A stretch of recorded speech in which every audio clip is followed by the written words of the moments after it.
নমস্কাৰ সকলোকে শুভ বুলি জনালো মই আপোনালোকক আজি আমাৰ বৰপথাৰৰ দুবৰণিত নতুনকৈ নিৰ্মাণ হৈ থকা শিৱৰ মন্দিৰ ভাগ দেখুৱাম শিৱসাগৰৰ শিৱদৌলৰ আৰ্হিত মন্দিৰ ভাগ নিৰ্মাণ হৈ আছে আশা কৰিছোঁ আপোনালোকে ভিডিঅ'টো শেষলৈকে চাব গতিকে আহক আমি নতুনকৈ নিৰ্মাণ হৈ থকা শিৱৰ মন্দিৰ ভাগ চাওঁ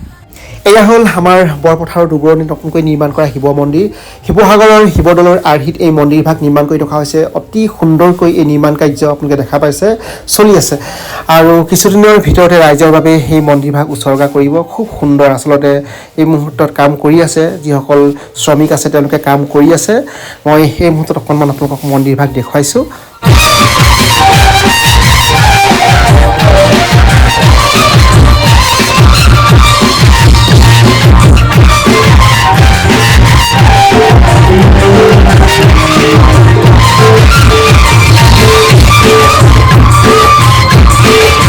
সৰুপথাৰ সমষ্টিৰ সন্মানীয় বিধায়ক বিশ্বজিৎ ফুকনদেৱৰ প্ৰচেষ্টাত বৰপথাৰবাসীয়ে এই মন্দিৰ ভাগ পাবলৈ সক্ষম হৈছে নিশ্চিতভাৱে এই মন্দিৰৰ জৰিয়তে বহুতৰ বাবে এক ধৰ্মৰ প্ৰাণকেন্দ্ৰ হিচাপে গঢ়ি উঠিব